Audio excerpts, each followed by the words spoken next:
Hello everyone, welcome back to another very interesting episode of Chakde Systems Design series. So in this series we have a special guest who's Sadanand Pai. Basically he is a HD3 at Atlassian. So we are going to kinda basically conduct a mock interview on a high level system design of a W3 school. So when a W3 schools comes to the picture, then we think about, oh, there are different technologies which are going to be used, different languages which are going to be used. There is a play arena where you can go try out code. There is a preview that happens. So what happens, how these things are basically developed, how the multi-language support are done, how the deployment are done for the different libraries and the framework, how people can contribute and make it something like open source. There are so many interesting discussions that we are going to have in the upcoming video. So stay tuned. This will also help you to understand how to approach to any of the system design interview. What are the thought process, how to think about the functional requirement, non-functional requirement, how to come up with some architecture design, how to basically discuss about some of the implementation detail, either it is performance related, security related, deployment related, technology related, any of these things. Every of the discussion in this video is going to help you a lot. So please keep watching this video till the end, and we are going to discuss about the high level design, system design of a W3 school. So with that, keep watching. So Sadan, today we are going to build something interesting which people already know. We are going to build something like W3 school. So if we have to think about W3 school as a HLD, high level system, so how we are going to proceed? So let me start, Chirag, by going into the W3Schools website, if that is fine. Yeah, definitely. Why not? W3Schools website started as a knowledge sharing platform where we have different tutorials for backend, frontend, and many other technologies. And then they have additional features such as try the code in the platform in the editor itself. That is why they are very famous. That you don't have to go outside and do something, but instead you can have it inside the website and learn along with those tutorials. And also they have the sign in, sign up, and many other functionalities related to the coding and for authentication and certifications, etc. Mhm. So I'd like to divide this into like two parts. One is related to the UI, and other one is related to the complete architecture of the W3 schools. Okay, sure. So you can let me know if I'm touching the areas which are not of high importance in this discussion, so we can go according to that. Definitely. Let's get started. Whatever comes to your mind whenever we think about W3 school, and we can always decide what are the things that we wanted to focus and things that we don't wanted to focus. Yeah. Completely okay. Yeah. So here, the first thing which comes to my mind is this is nothing but a bunch of collection of static pages to start with, where we display the data and other important tutorial related materials. It could be in form of images, videos, or can be a code editor or anything. And then we have different uh, items inside that. For example, if I go to HTML tutorial, we have the details for the different sections. And then here, if I move, we have try it yourself section where we can run it basically in the live kind of editor view. And then we have the sign in, sign up functionality and get certified, where we can take the quizzes and many other things, where kind of a quiz items we have, where we can try our knowledge, whatever we learn from the tutorial, and get score and certified. Mm-hmm. So, which area do you think we can go ahead, as it is a huge portal, Chirag? Probably let's do one thing, Sadanand. Let's list down some of these requirements basically, and from there we can choose what to basically dive into and what not to dive into. We can go in that fashion. Yeah, sure. So let me write W3 schools here. So W3Schools as a main platform, we have the tutorials, which is nothing but the mainly static pages, static content, I would say. And then we have a try it yourself part, which is mainly the code editor plus live output. And then we have quizzes, which helps us for the score and certifications. And then we have auth for sign in and sign up functionalities. And then more on the layout part, we have this helps us to move to the different sections. The view part use. Yeah. So these are the major items to start with, I feel, Chirag, which mainly people are aware and even the area of interest. Got it. And maybe even we are not limited to what is provided by W3 School. We can think in terms of, say, suppose we are building some competitor of W3 School, right? Then probably we may not wanted to just stick to what W3 basically provides. Then it will become difficult in order to come into the market and basically sell our product. Maybe there should be some differentiator. You can think of some differentiator basically on top of the W3 School. Yeah. So here, one thing what I can see is that we have a search functionality also, which can be extended, and also we can add a roadmap kind of thing for users, where users can. So currently, when we visit W3 schools, it's a collection of things, but instead we can have a roadmap, clear roadmap, what to study one after another in that. So let me add some requirements which I can notice.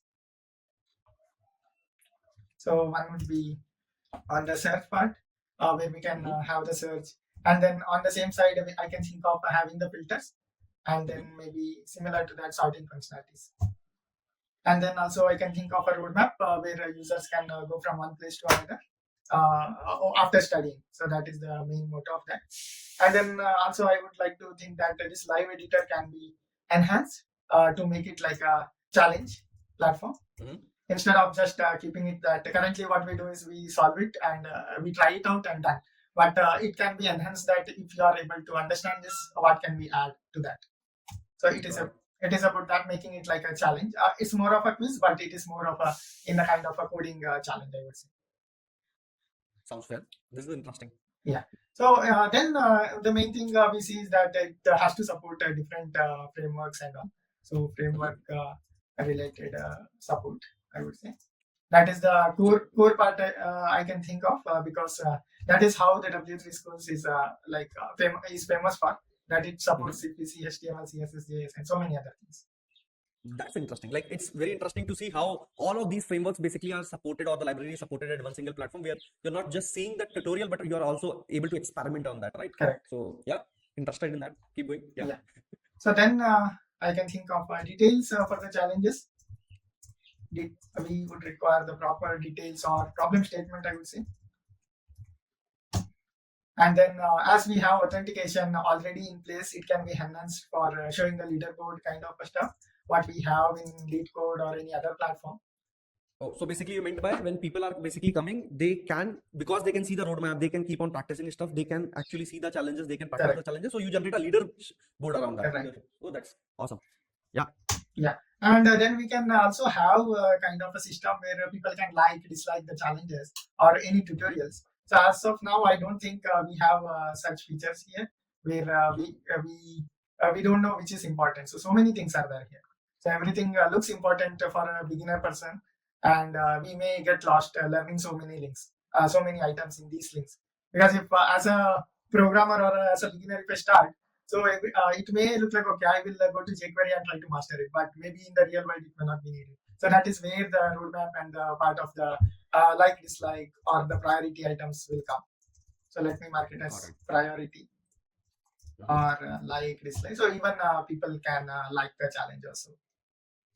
Sounds good. I think almost we are at a good stage where we have decided what are the functional part basically we wanted to have in the system. Anything else that you wanted to add, or let's jump into non-functional?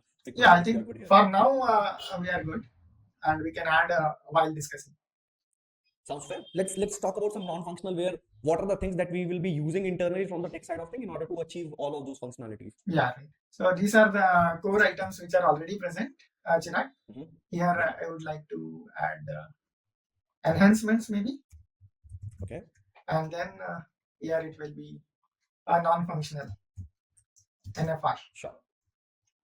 Okay. Yeah. So the main thing when it comes to NFR is from requirements. If I go the enhancements and the core parts, so I can see that there is a need for a code live editor and challenges and problem statements. So from that, what I can derive is the first thing is that it has to be supporting multiple technologies or multiple frameworks.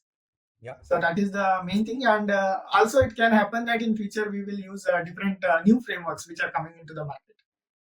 So the framework support is a crucial thing, I feel here. Definitely, 100% I am aligned. All tech, or let me mark it as language, bar, framework, or whatever it is. Okay. Yep. Yeah. The other thing what I feel is that as we are planning to enhance also along with whatever the items we have, so the security comes into the play. Where security in terms of back end, front end, both the sides, I feel. Why I'll explain. The reason being the security at the back end is that we have an authentication layer here where user details will be saved, and along with that, users can perform actions, and then users can show their progress. Users can like, dislike. So many other things are there.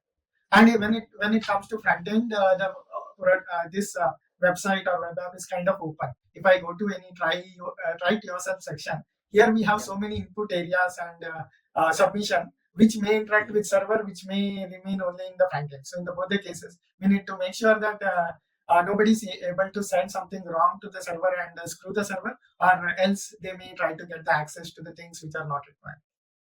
Which is sound fair. And I think the way you have actually structured the functional part, where you can have your roadmap, you can save your journey and whatnot, there are chances where your code is actually going to persist on the system, Correct. on the server, and maybe multiple people can access that particular code. And hence, I feel like security is definitely something that has to be thought through. Good one. Yeah, Right. please. Yeah. So that is about the security part. Then the next item I feel is the accessibility, Chirag. So the accessibility, usability. So this website or a website similar to this, which has tutorials and challenges which to be accessed by everybody, should be very highly accessible and highly usable. If people are not able to search what they need, then it is going to be a huge challenge for them. And it has to be very fast also. So it should not happen that I have tomorrow lakhs of tutorials or challenge. And then it takes a lot of time for me to get into the exact thing which I search. Because as a user, I don't know what is the name of the challenge. I may search star rating, I may search SQL query for left join, right join. So it should happen that it will direct me to the right set of challenges and right set of tutorials. So that is why I feel as the data set is huge, so the performance both in terms of front end and back end should be taken care. Sounds fair. Yeah. So then, as I said, the accessibility. Along with that, I would like to add usability also. Usability mainly covers the user experience, how user is able to manage the things in the front end. Sounds fair. Yeah. Okay. Yeah. So then the next part, what I would like to think is about the deployment. Also, we need to take care of the proper deployment. It should not happen that some issues are there with some code or some parts, because here we have a bunch of frameworks. It's not like one framework setting. So here multiple things might be required in future, and at the same time, there can be multiple teams or multiple developers working on different items. So it should be so scalable, and also it should be very smooth for anybody to make the changes to the as a core team and deploy the things. And also the people who are playing with the code base or the challenges, they should be able to save it seamlessly. And there are a lot of dependency on the version. So if I consider JavaScript, maybe people were working earlier on ES5 and ES6 came, the support for those. So many things, like may not be JavaScript, it could be related to many other technology. So support, when incremental support is also important along with the proper deployment. Sounds fair. I think this is very, very important. And sometimes when people are basically building the systems like this, they don't count how this is going to scale in terms of deployment. This is nice. Yeah, please go ahead. Right. Yeah. So then, as an enhancement, it can happen that in future people start contributing their challenges. So initially, the systems take it as a challenge. You share the challenge, we will add it. Maybe that could be the first step. And second step would be that you can submit the challenges directly, because email or submitting the challenge may not be that feasible. In Geeks for Geeks, if we see, we need to add the challenge by sending an email, or we can add it in their given form. But as a futuristic product, what I'm thinking is that it should not be limited to that. Anybody can smoothly add it as a challenge. So the contribution method is one of the things that we can take care, so that when the functional requirements come, it should not become a bottleneck. Sounds fair. Yeah. Anything else that you wanted to touch upon? I think this is a fair enough list that we have that we wanted to talk going forward. Yeah. What do you say? Yeah, it looks good to me. Great. So I see a lot of interesting things. Maybe we'll try to prioritize some of those stuff, because we cannot cover everything within that particular given time, right? Right. So maybe let's focus on, this is very interesting. How you talked about we can have different frameworks, different versions in probably in future. So how those frameworks and libraries basically with the different version can be supported on the web? Like you are playing on Angular also, you have challenges from JavaScript also, React also. How single platform is going to support that? So maybe let's discuss more into that, and maybe if time allows, we will discuss on the deployment side also, like how this is feasible. So these are two on a high priority, and then we can always talk about other stuff if time allows. What do you say? Yes, works. Great. So let's get into something like how we can achieve this. Okay, sure. So yeah, let me change it to maintainability or something. Otherwise, this may confuse people. Yeah. T plus scalability. Yeah. So coming to the next step, Chirag. So which one do you want me to focus more on? Is it the core thing which already W3Schools has as a part, or is it something which enhancements including them as well?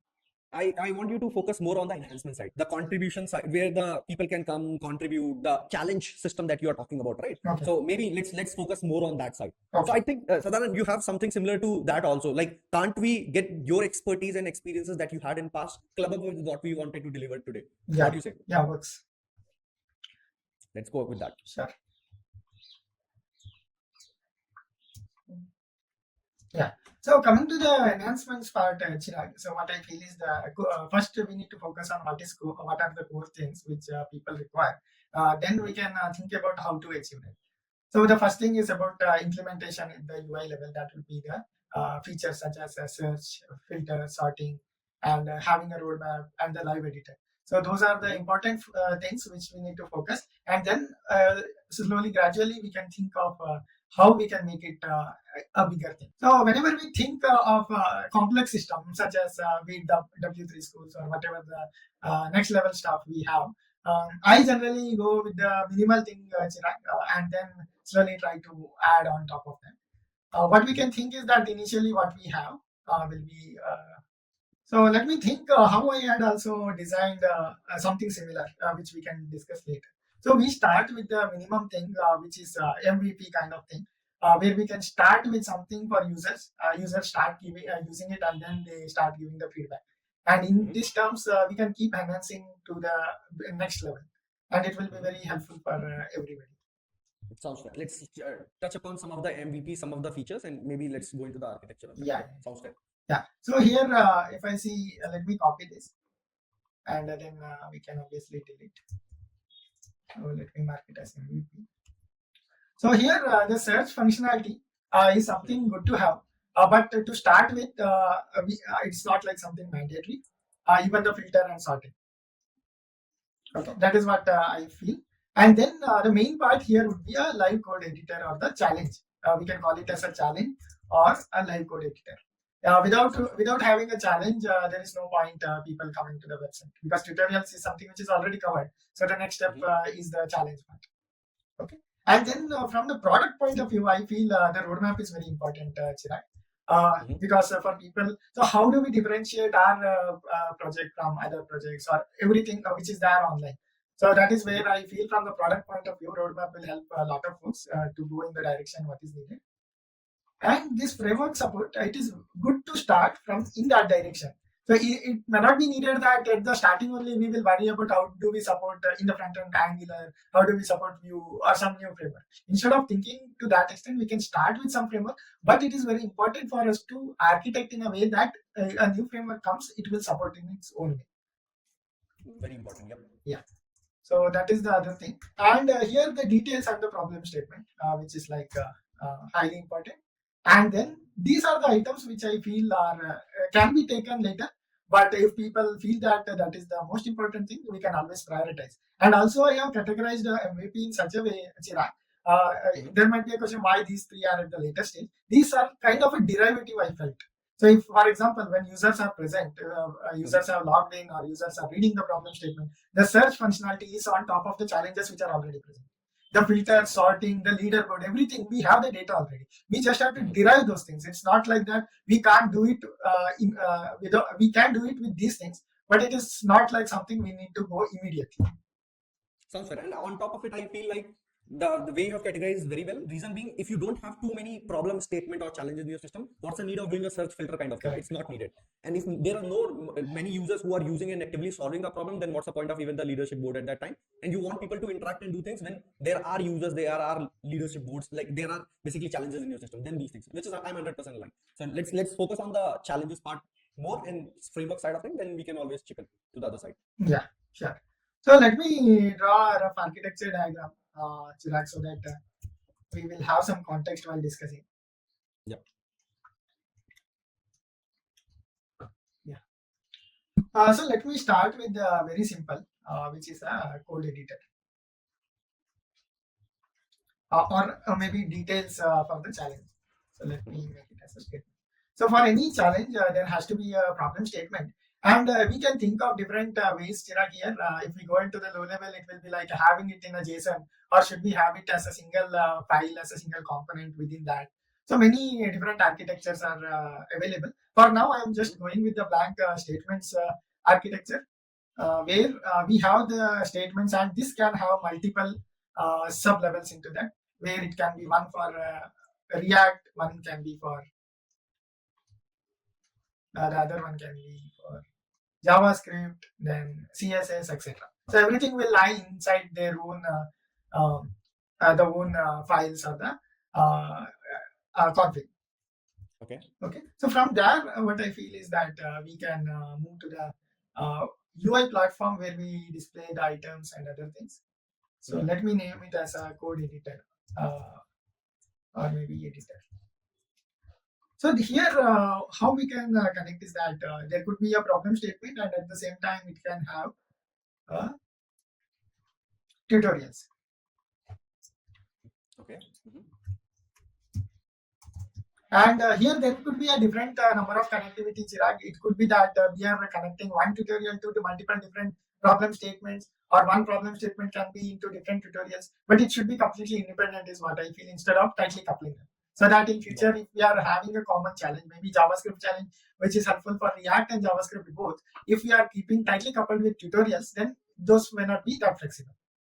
Sounds fair. I think it also makes sense when we say you may be having problem statement which may be using multiple concepts internally. So you get a reference or a way to basically peep into those concepts, which can be again repeatedly used in multiple of those different problem statements. I think that is what you meant, right? Correct, exactly. Sounds good. Yeah. So in the code editor, the major part will be one is the editor which we provide to the users, which is the live challenge kind of item, and then we can connect these items here. So where these might be internally connected, and we can drive it both from the statements if we need, which already has the data of the tutorials if needed, or else it can be driven from the directly tutorials place also. Sounds fair. Yeah. Okay. So this live code editor, so let me mark it as a challenge here, or it can be a tutorial as well. And then from here, what I feel is that we can have one more block. So these are all authenticated system, Chirag, which I want to add. So for now, this is something which is coming under the authentication. Got it. So you can access this when you actually are logged in. Yeah. That is what you mean. Right. So this platform may or may not be connected to our backend, where this communication is happening. So here in the approach, which the live platform or a platform for challenges which I had planned, this system is currently not present, where we have a backend which makes sure that user authentication, user connectivity and all. But this can be a good feature. Got it. So basically, you're saying there are chances where your challenges can work on the web itself, because web is equipped in order to play with the JavaScript and its library and framework in one way or the other way. That is what you meant by it. Correct. And if needed, you can have a backward connectivity for something which browser cannot support. Say, suppose in future you wanted to play with Java or maybe C++, some sort of thing. Probably you need a backend connectivity as a must-have. Correct. That looks like a plan. Yeah. Yeah. So meanwhile, I just wanted to highlight to everyone who is actually watching this, please keep on thinking about, if you are in the place of Sadanand, or you are basically thinking about this problem statement, how you will solve it. So come up with the questions. If you have any other plan, any other thought process, oh, if I was there, I could have done in a different format and whatnot. Please keep on chipping in, keep on adding things on the chat. Yeah, right. So here, just for the clarity, I have added a challenge page. Yeah. So inside challenges page, for now I have at high level added challenges list, It can be a tutorial list or challenges list or whatever. And then we have the challenge which is particular to a single challenge. Sure. Okay. Yeah. And these challenges list or challenges, we can have one more arrow which are connected. Because from challenge list, we might be deriving one of the challenge from that. And then we have a page for this challenge particular. Got it. So in this challenge, maybe what I can think is to keep it very minimal. One is the statement what we show, and then the other part is about the live editor, and then the one which makes connects to the server if it is needed. So in a few cases, right, why I'm designing it as a separate one. Let me explain you, Chirag. So what, you can share your thoughts. So this component or this part of the system, this is only responsible for communicating with the backend. Got it. Okay, maybe communicate is not the right word. Connectivity layer. So what it makes sure that whatever is needed in the front end will remain in the front end. For example, syntax highlighting, or you want to run some test cases, dummy test cases in your system itself. So those need not be connected to the backend. But whereas the cases where you need to submit this challenge, or you need to save the code in the server, or you need to add a like, dislike, or something like that. What I would like to make is as a layer where the code editor will be independent of that layer.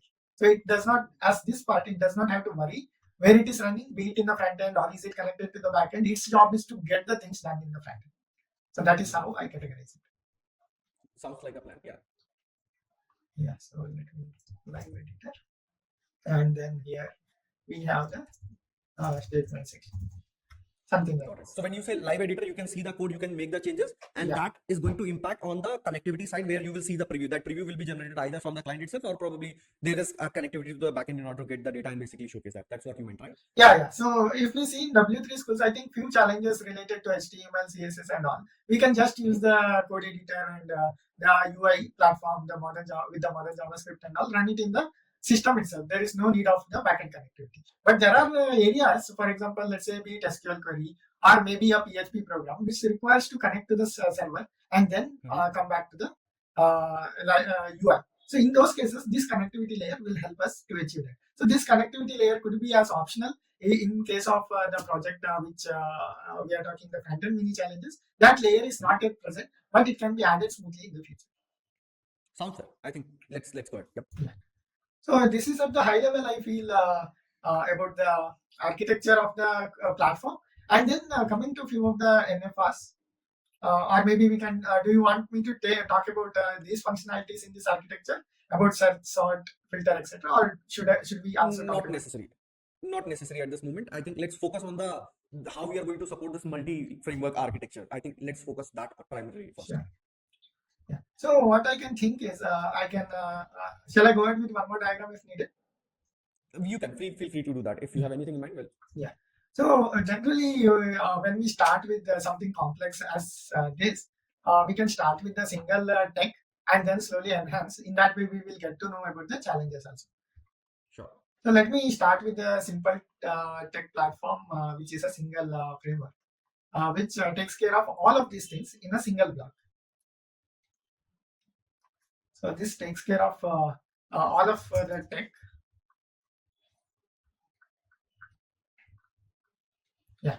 So all of these things in a single technology as a part. So now let's try to add one more part into that. That is where the challenge comes. So now everything is working all fine. But how do we extend it or add a new framework support in this? So that is where the challenge comes. So in this case, we can think of a tech one part as handling the main part, and there is one more tech two which is added, and tech one still being the master of that.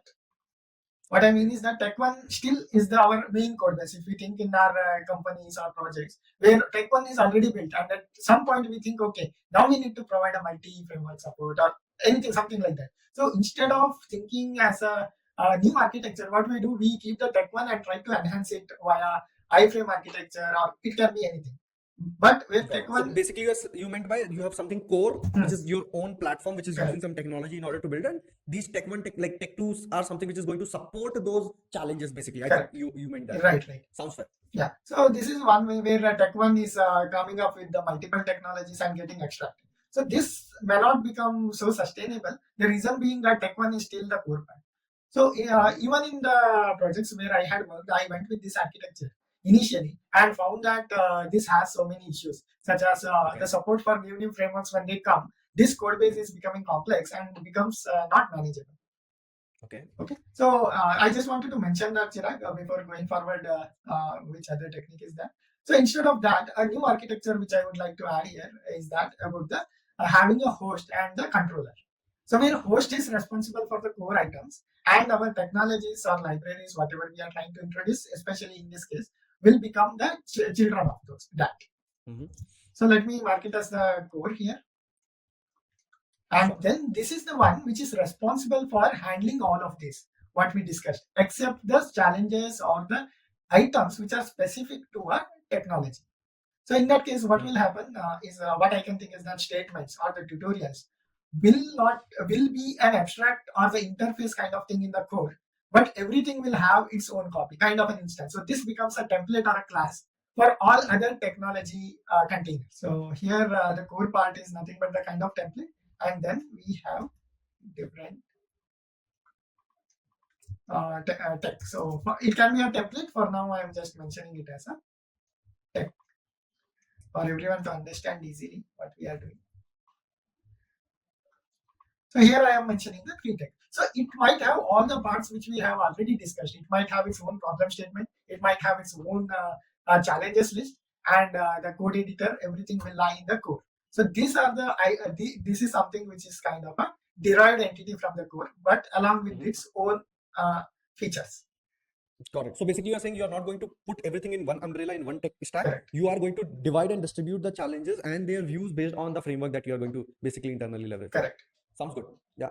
Yeah. So now the core part is a core framework or the core part of this of this structure is responsible for communicating and handling all the other children of the tech. So that is very important here. So let me draw a line here. So now important question for us is that what happens if we cross communicate or communicate internally? Is it a good practice or not? So from the expert's point of view and the items, the things I have worked, the cross communication is not something which is encouraged or should not be done.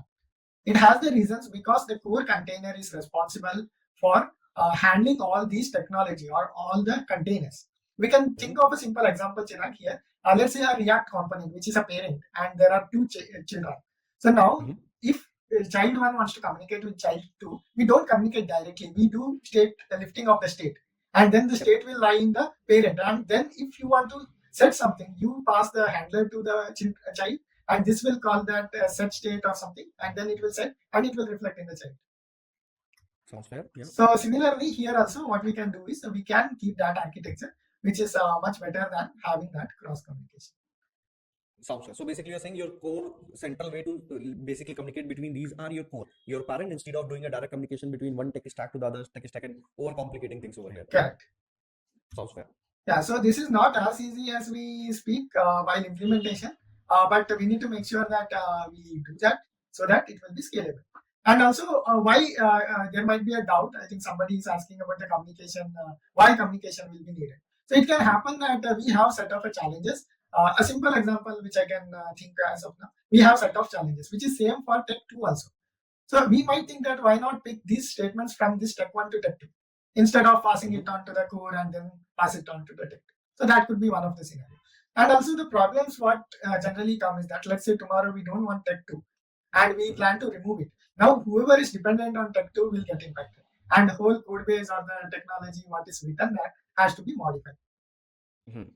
And similarly, I can see some of the common functionality that are going to be supported in future. Example, you have a chat like kind of capability that you wanted to support in all the tech. Correct. So those could be something which you wanted to keep at a core level and add at multiple levels. Right. Sounds fair. Yeah. So this will be the So let me revisit NFR, Chirag. So here we talked about the initial item, which is a language or framework support for multiple text at a high level. So then comes the security and the performance. So now security part, like if it is a front end, back end, that is important for us to identify, and also make sure that which are known, we can make we don't make mistakes on those things. So one of the thing which I can touch upon, Chirag, is that about the live code editor which we have. So anybody can inject anything here, and it can happen that it runs in the front end, or it might be sent to the back end and where it runs. And our core system may impact so many other technologies. And also here, one more thing which I feel can be a problem is that we may add third-party plugins to our technologies or our core system. So this should not create the breaches in our product. Because of that, because of the third party, our product is getting screwed. So many chances are there that our system may get impacted because of the security issues. So that is very important for us to know. And in this case, one important thing is the live code editor, which we need to take care, so that the proper measures are taken both in the front end and the back end part of the code base.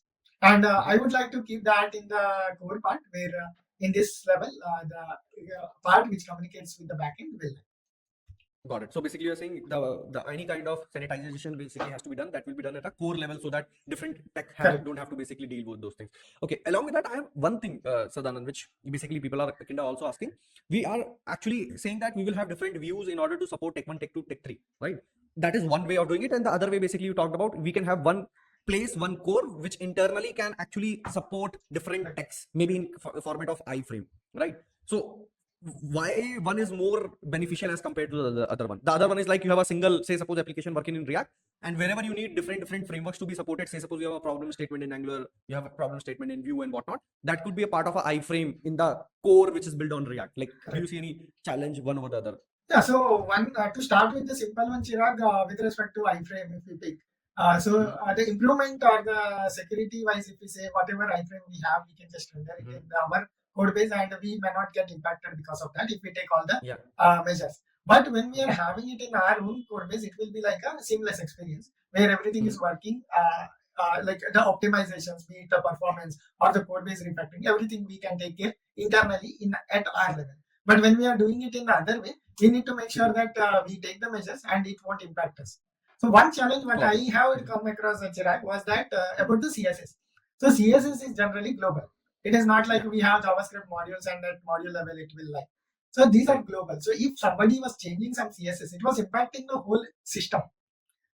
So this was not happening when we were going with the iframe approach. Got it. So that was one of the difference which I want to highlight. But yeah, everything has its own advantage and disadvantage, I would say. So here I prefer going for a non-iframe approach for the front-end CSS related and other challenges, because iframes comes with its own limitations. Instead, what I would think is we can go via a micro front-end architecture instead of going for a iframe, because micro front-end is a modern way of handling the things in a better way. Can you highlight more things on the micro front-end? What could you do basically using micro front-end over here? Yeah. So when we are talking about micro front-end, so currently these components or this system are already segregated into the different levels. So that is the first thing which will help us going forward. And the next thing is that instead of having it in our code base, or we can the first thing is we can have it in our code base, or we can have it as a separate code base also. So that liberty micro front-end gives us. And the next thing is that we can load whatever is needed from the other container to our container with respect by different techniques. So one of the technique which is the static micro front-end technique, where we can create it as an npm package. To be very simple, we export it as a npm package, and then we consume it in our core or tech, whatever we the container which holds, and then we render it. So this is one of the techniques. So here we need to make sure that everything is static, in the sense whenever we make changes, we need to update the core as well, and then we deploy our application. But in the micro front-end architecture, which is dynamic way, where the changes happen in any of the tech stack, tech will immediately reflect in our whole system without making the deployment for the whole. So that is one of the main differences. Got it. And when you say dynamic, I think you are talking about the module federation. Yeah, we can pick a module federation for that. Got it. So basically there are two things that you talk about. One is you can have these things at a build time where common pieces, maybe header, common pieces, maybe some capabilities that you wanted to leverage across the tech stack, that can be taken as an npm package as a build time, or a dynamic thing which could be taken at a module federation level, which is at a runtime. If anything is changed in the core, it will be impacted in all the places where it is being consumed. Fair enough. Yeah.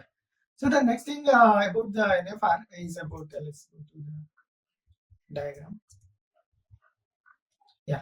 So we talked about Mhm. security, we talked about performance. So performance also comes under the same bracket here, where once we have the system which is growing bigger and bigger, how do we manage? So I'm thinking here, Chirag, performance not only in terms of web page loading, but also in Mhm. terms of local experience to the users, and also how the things get deployed. So performance in all the aspects. So when users run it in the local, it should not happen that we have a huge code base and they want to make a small change and they struggle in that area.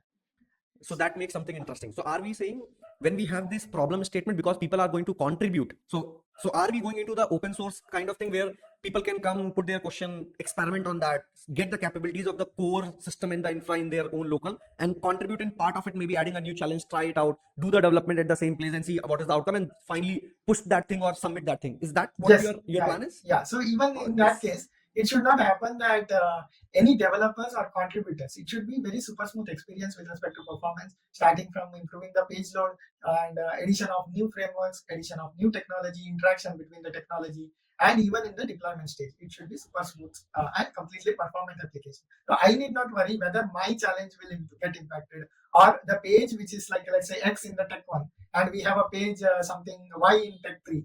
So those should not be worrying about each other, that whether my code base impact will impact the whole system. sounds fair. I got what you're talking about. Yeah. So that is about the. mm, Yeah. So that is one of the thing coming to the performance, and obviously as we know that in the system design we cover so many things about the performance, be it page load time, the optimization of images, everything needs to be taken care at this level. Correct. Sounds fair. So then, Maybe deployment is something which is very interesting because you have touched upon microfront and you have touched upon, okay, we'll make it something open source kind of thing. correct. So supporting multiple frameworks and whatnot. I'm very interested in what is your deployment strategy at this point? Yeah. So deployment strategy. So there are a few items to consider here, Chirag. So as far as my experience, right, when there are multiple systems involved, we need to be very careful, and even the deployment becomes difficult. So the first Mhm. approach is that we have separate repos for each. That is what we can think, and that's what generally we do. And the second approach is like a monorepo architecture we have, where a single deployment happens at that repo level. So monorepo is nothing but what I'm terming it as this whole thing as a single repo. Okay. So this is a monorepo where everything is present and this gets deployed in a single step. Or the other architecture is where we have everything in a separate way and it is loaded into our core architecture, be it through iframe or npm packages or micro frontend or whatever. So two variations I can think. So if you want to add anything, Chirag, you can add. Maybe I think I'm very much interested in monorepo. Reason being, when you have, say, suppose right now we have two frameworks that has to be supported. It's okay. You can have two different package, use our dependency either via the npm or the module federation. But again, the other things that we have to support, like you have linters, TypeScript, so many other things, right? So you have to think about the lot of hygienes that we have from the technical side of things. All of these has to be taken care of. Then it becomes a lot of challenges in maintenance. Maybe let's dive more into the monorepo. Very much interested in that. Sure. So let me start with the basic of monorepo, Chirag, here to keep it very simple. So one of the structure for monorepo which we already have to enhance on that. So currently everything is coupled in a way. Taking that advantage, we can go with the package-based system, which already npm, yarn, pnpm, so many other things support. So that would be one of the package-based system. Sure. And then there is also one more way, which is the integrated system. We'll not be talking much here about that, but I'll give the important differences. Where package based is like each modules or each components present here will be an independent package. Whereas integrated is the one where core is responsible for handling all the package system, all the dependencies for all the frameworks involved in the core level. So one of the challenge what I felt, Chirag, with the integrated approach is that let's say a tech one wants to upgrade, and tech one and tech two are both using a single version of the framework. So there is a single version policy present in the integrated style, which makes that you have to upgrade everything in your system to keep up to date. Sounds fair. So that is a good strategy, works for many of the companies, many of the teams. But let's say we are working on a React 17 and we don't want to upgrade. We are completely happy with what we have, and somebody else wants to upgrade themselves. But for when they want to upgrade, we don't want to upgrade. So let's say a futuristic scenario where you are handling and you are a tech geek and you always want to keep up to date with the version. But I am not worried. My system is working fine. I am happy. So your dependency should not. You should not become. I should not become your dependency for you to upgrade. So considering that package-based system has worked very well, is in my opinion, for me at least. And in package-based system, we have everything as a package, and there is only a logical connection present between the package modules. Okay. Okay. Sure. Okay. The next thing is about the tools what we already have. So one of the popular tool is NX, and the other one is Turbo Repo. Mhm. So one thing, Sadanand, so when you talked about version control is something which is very difficult in order to make people align on the same version, and there is no disparity basically Correct. happens between the consumers. So are you suggesting we should always latch on the latest version automatically so that we don't have any issues, especially at the build time? And like in module federation, there is no choices basically. Most of the time, you are automatically latched into the latest version. That is how Correct. generally people do. Sometimes people do the versioning control, which is again a bit challenging, but again feasible solution on that. So your solution is to force basically apply those latest things so that people are forced to keep things updated, and that is how can Yeah, can so grow a scale. right. So it depends on the system what we want to build. I Mhm. feel it's more on the requirements. So let's say there are already happy people in the older version and they don't want to upgrade. So let's not force. Is one of the mindset. And the other way we can think is that there could be issues which are very difficult to handle. Let's say people are still in some old version of Java. And there is a latest version, nobody has upgraded. Now whole system will suffer because that tech component is not upgraded. So depending on the situation and the criticality. So if I just want to let this system be there forever with whatever is currently working, I am happy with whatever I have. I don't want to force everyone to upgrade. But if the requirement is tech heavy, then I feel we should go for the latest version all the time. It sounds fair. I think in most of the big organization, how people achieve this, they start with flexibility where you can choose if you wanted to stick to the old version and whatnot, and eventually you have a TAT basically in order to ensure that this has to be migrated to the new version by this time. So that people can plan in their quarterly or semester planning and whatnot. So I think in that way, because there could be one chance where because ultimately your entire project is going to suffer. Say suppose you are using some older version and that comes under some security vulnerabilities. Now all of a sudden, because there is a loophole in one part of the system which can actually breach the other system internally, right? Because so it's a weak pillar basically in your system. So hence I still feel some kind of those restriction over the period of time is something which is needed. I understand the both the side of thing is important, which is true, like giving the luxury people plan on their tech side of thing, ensuring that business is not impacted, but again that long term vision is something which is must to have. Correct. Yeah. So this is about what we have for the. These are about the tools if somebody wants to enhance those things. So I'll just give a gist here why we would require NX or Turbo Repo. So those are kind of tools which make our life easy, where they manage the deployment strategies, then they make sure the building things, then they cache the items like caching of the files and also the test cases. A simple example is that let's say we want to run this whole unit test cases for a single change which I have done, maybe a dot addition in the tech tool. Now, unit test cases running throughout may take 5 minutes, considering there are n number of technologies. But these tools, what they do is that they cache it and they support them in many ways that things will become very simple. In this case, unit test case will run only for the thing what I have changed, and rest of the things will be verified just that if there is a change or the impact. Also, there will be a dependency graph, which tool is which component is dependent on which one. So many dependency graph and so many other things these tools provide. But again, it is not mandatory that you have to do for these tools. But it so simply you meant this makes your life easy in order to manage the mono repo. You don't have to take care of so many other things. Maybe the other thing which people used to, like I have seen a lot of people use PNPM with a custom configuration, use Lerna with a custom configuration in order to manage your mono repo. But yeah, these are very powerful as compared to them. I can vouch for that. Yes. So that is about the architecture before going for the deployment. Now deployment can be triggered from one place or multiple places. As a mono repo, it would be better if we trigger it from one place. So I pick core as a strategy where core will be responsible for picking the deployment related items. So what core can do, it can build all the technologies along with itself and then group them together and deploy it into one place. And in few cases, what can be done with these tools, we can leverage them to use it in a way that whatever technology or for example, here I'm just referring to these blocks as a technology which we were discussing. Otherwise, we can consider it as a component. So this component, let's say, which is a complete tech, is modified. It will only build that along with already existing parts. It will merge it and deploy it, which will be very, very simple and performant.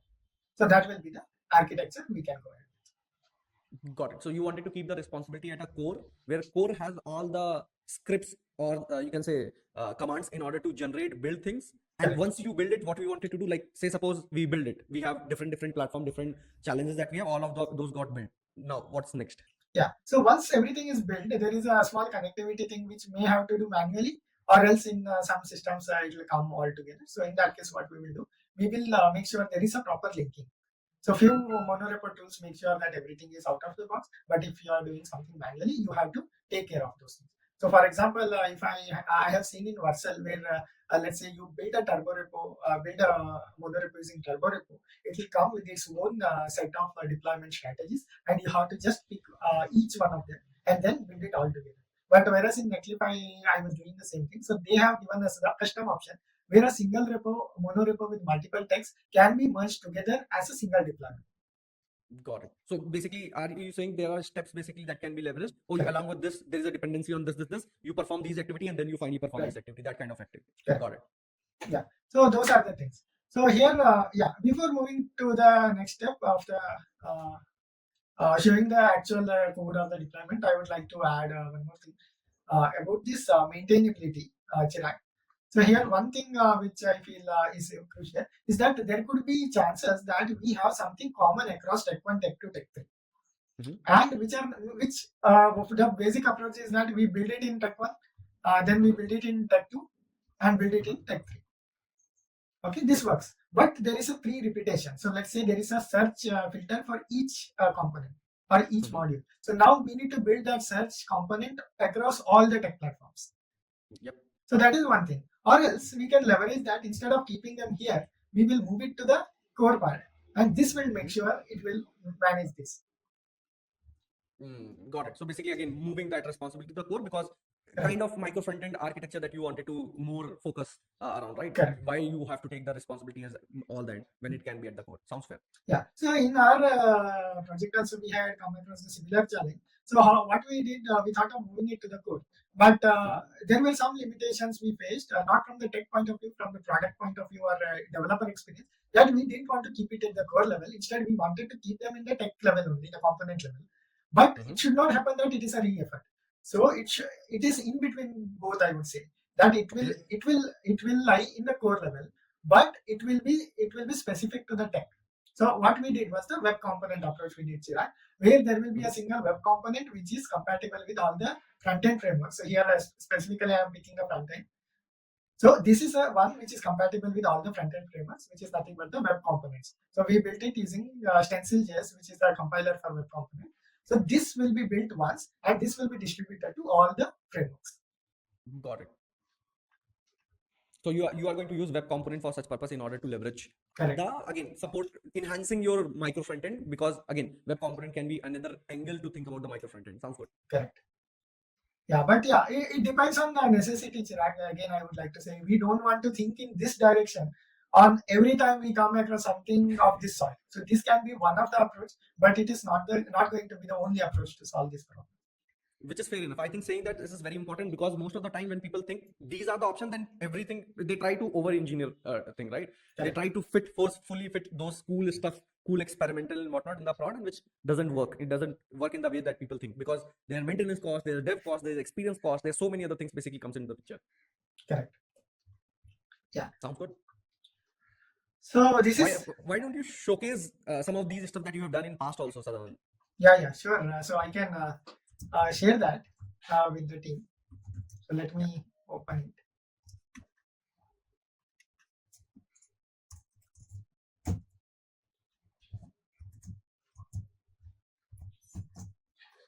Yeah.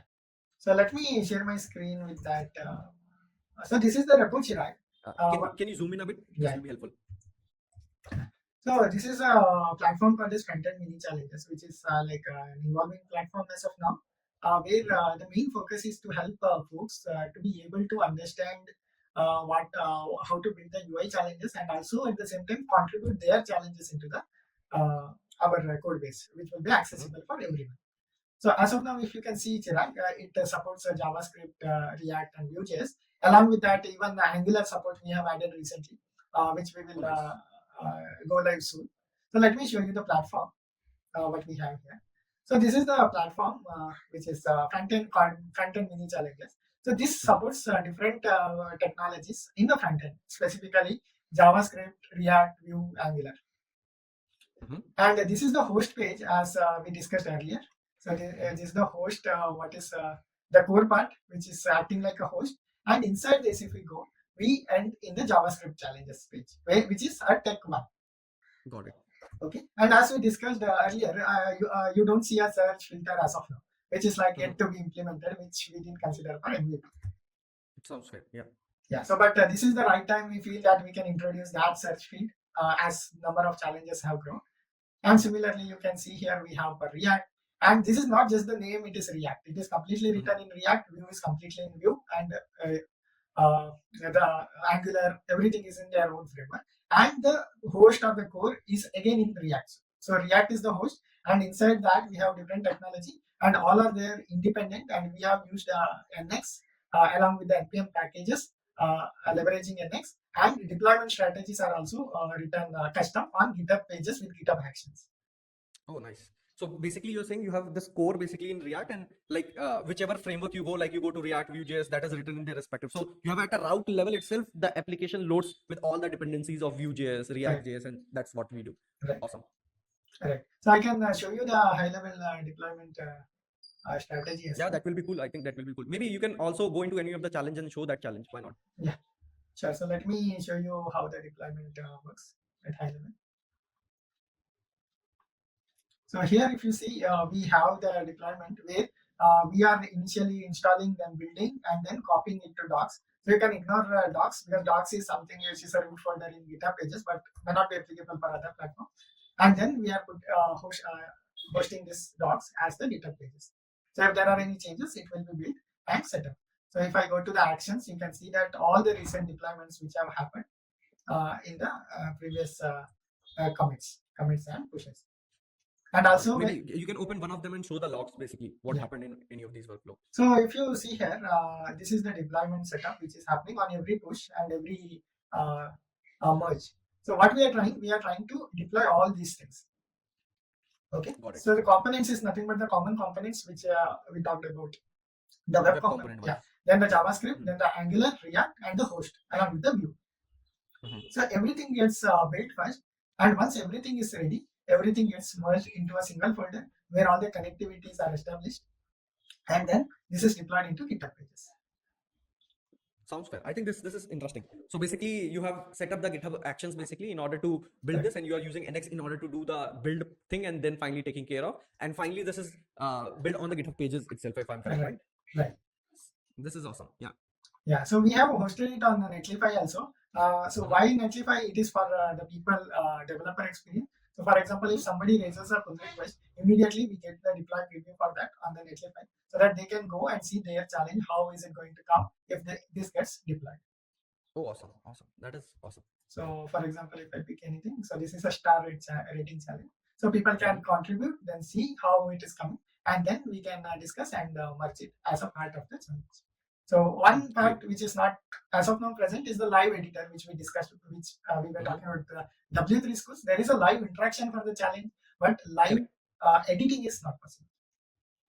So you can see the applications which are built in different tech stack and whatnot. Right now, the contribution part is you use clone the GitHub repo, basically make the modification, see how it is going to look like, and then basically push it where people can play around and see the code from the GitHub, like how that is implemented. Maybe in future, like people can go and play, experiment with the live editor in the platform that you have showed. Correct. Awesome. Great. Anything else that you wanted to touch upon or showcase? Yeah, I think I'm good from my side, Chirag. So if you want to touch upon any areas, let me know. So first of all, thanks a lot, Sadanand, for helping us with basically going through the micro front end, the open source side of thing, right? The deployment thing that you have tried out, and basically bringing on the thought process, basically, which is very important. Most of the people are not able to think. They get limited to whatever they see or whatever the problem statement is. Like we could have actually limited to just W3School, but the way you basically brought the challenging and try to stitch the capabilities that you have seen or built in past in some of the other platform with the W3School, that is something which is amazing. And I feel people who are watching this is going to actually help them to understand, oh, how do we we segregate things from the functional, non-functional, think about, how do we create an MVP out of that, how we actually think about the architecture. Probably maybe we did not drill more into the internals of how we are going to have the different component, how this is going to fit in that. Probably if needed, depending on the problem statement, people can go into chip into that also, the deployment strategies, right? All of these things were awesome. So I love the way basically this discussion went on, and I hope people also enjoyed. I think this was a lovely audience. It was a lovely discussion. Sadanand, I really enjoyed the way basically we have talked, we have taken this things to the next level, from a very basic versions of the W3 school to a challenging and interesting part where no one have thought about, this will bring a different angle of micro front end, this will bring a different angle of different deployment strategies and whatnot. That was an awesome discussion. Yeah, same here, Chirag. It was wonderful. With that, thanks a lot. We'll keep on doing crazy stuff. Sadanand is always here to help us. So let's keep working. Let's elevate the level of front end, right? Let's do the justice to the front end.